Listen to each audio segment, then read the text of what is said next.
What's up, y'all? It's Nate Almighty, aka the Global Dark Skin Ambassador, and I'm back with another Power Book 2 Ghost, Season 4 Theory and Prediction, y'all. Now, let's talk about the Tejada family's top 6 enemies, other than Tariq, that they have to look out for. Because in my opinion, the Tejada family will be all but finished by by episode 10 of season 4. They have way too many enemies. I feel like Monet is going to be trying to get out the game, probably going to be fully out the game.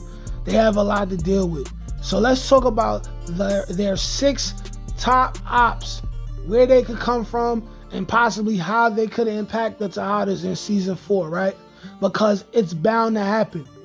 They're going to implode on each other, right?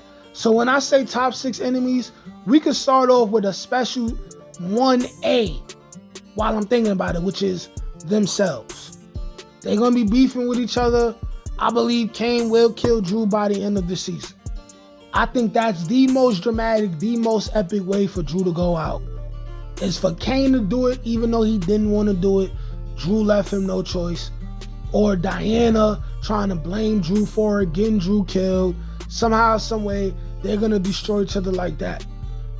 And only Drew's going to die, but at the end of the day, they all are going to have different goals that's going to bring them apart from each other, right? Even if they all don't try to kill each other, at least one of them's going to go and what's the word I'm looking for? Ideologically, y'all know what word I'm talking about, but they're not going to see eye to eye. But now let's get into 1B and really get this started. Kai, okay? I feel like Kai came and went way too soon. And if the writers wanted to, we can see Kai's family, his crew, his brother, anyone. Because there's going to be a battle within the streets for the drug trade. Kai was under Lorenzo, even though Kai was thirsty, and he got himself bodied trying to smash Monet as soon as Lorenzo died. I feel like the way they got rid of Kai, you know what I'm saying? It was bunk. They could have did it better. And here's a possibility, right? Someone comes and gets revenge on the Tejada family on Kai's behalf. This is very possible. Very possible. Somehow, some way, Tariq or someone in Tariq's side could come across the information that Monet set up Kai. Kai had nothing to do with the Russians. Tariq could use that to his advantage and get both the Russians, who are really gonna want to deal with the Tejadas, knowing that the Tejadas are really behind everything and Monet lied to them, right? Tariq could get Kai's family and the Russians in cahoots with each other, and he can make something happen. Why? Because there's a saying that goes, the enemy of my enemy is my friend. So be looking out for the possibility that someone on Kai's side could come back in revenge. And since I mentioned the Russians, we could talk about the Russians next, all right? The Russians got mollywopped. They got mollywopped by one family. Yeah, they got the street workers. They killed some of them, but so what? They ain't getting none of the main guys. The Tejadas got a couple of the main guys. Packed them up, and Tariq, by the way. So here's another thing, right? If you want to reverse it, Kane or somebody, they could go and say, hey, y'all know Tariq killed y'all mans, right? And then they could send the Russians after Tariq. Maybe I'll make a video about that. But like I said, the Russians could find out that Kai really didn't have nothing to do with it. And Kai's organization or family, they could be going to war with the Russians, and the Russians could find out, and then they could squash it with Kai's family and go at the Tejadas. This is very likely to happen. And next we got the Costellos. And while I'm talking about the Costellos, I'm going to go to number 4 too at the same time and talk about them interjectionally. The Costellos and the Guaps, right? They both, first of all, you got the Russians whose head was taken out, who was taken out by the Tejadas, right? You got Kai's organization, you got the Costellos, and you got the Guaps. There's no way we are to believe that the Tejadas did all this damage and at least two of these people ain't gonna come and try to do something to the Tejadas. That's just bad writing if the writers did that. And I don't believe they're gonna do that. So when you talk about the Costellos, you got Evelyn, who found out right before she died that the Tejadas are behind her husband and her son dying. Off screen, she could have told any gangster family members of hers, whether it's Frank brother, anyone. Could have told anyone about the situation, and they could be coming back in season 4. And then when you talk about the Guaps were devastated even more than the Costellos. You got Drew did what he did. You got Kane, who was sunning them and violating them, extorting them for money.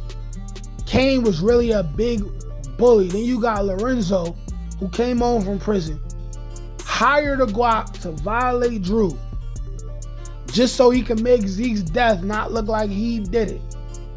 The Guaps know that Lorenzo set that up, and then the Guap ended up dying behind that. So it's just like a sins of the father situation. Someone could come and they're going to get at the Guaps. I mean, they're going to get at the Tejadas because of what Lorenzo did, you know? There's a sins of the mother, sins of the father thing going on with the Tejadas that's very plain to see. And if it's not, it's going to get plain to see. So now we spoke about Kai. We spoke about the Russians, the Costellos, the Guaps. We talk about them destroying each other. So now let's talk about Obi's family. They're going to be rocking with Tariq. I'm telling you, we're liable to see some kind of Mad Max from Shatta family members pop up. It's not clarified whether it's going to be just men or just women. You know, with inclusivity and everything going on, and every show has to do it in order to make money. There's going to be both men and women, 2 to 5 people within Obi's family that we're going to see. At least one of them is going to be a psychopathic murderer, killer, shoot him up, bang, bang, stab, stab, machete, carve off your body parts, crazy African from Nigeria, from the UK. We're going to see that, and it's going to be very awesome. If they find out that one of the Tejadas are the reason why Obi got killed, there's no more to say.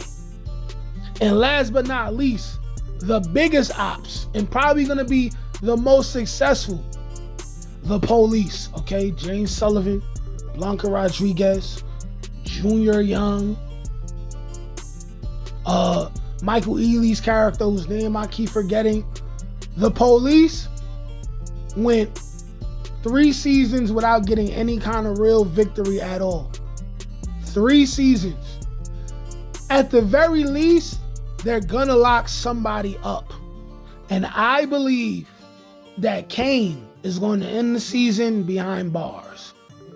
We seen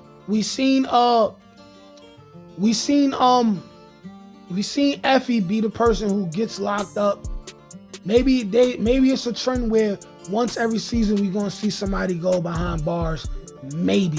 But if they keep doing that and people don't stay for a while, then it's like trash because we know exactly what's gonna happen. So I would like to see Kane in handcuffs, maybe get framed for murder by Diana or Drew or maybe Tariq, something like that. And I would like to see similar to when Ghost did them couple episodes in prison, on Rikers Island. I want to see Kane go to jail and be a boss big of L, like his father was. I want to see him turn up. I want to see him receive information in the streets. I want to see him still play chess for at least 5-6 episodes of season 5. I want to see him do that. I want to see him put in work, be a boss big of L. This is what we need to see. And I believe that Blanca Rodriguez, you know what I'm saying, James Sullivan, these people, they're going to make something happen. They're going to arrest a Tejada. And if not Kane, it's going to be Monet. But y'all let me know what y'all think about these top 6 or 7 enemies that the Tejadas will be facing in season 4 of Power Book 2 Ghost. Y'all let me know what y'all think. Like, share, comment, subscribe. Peace.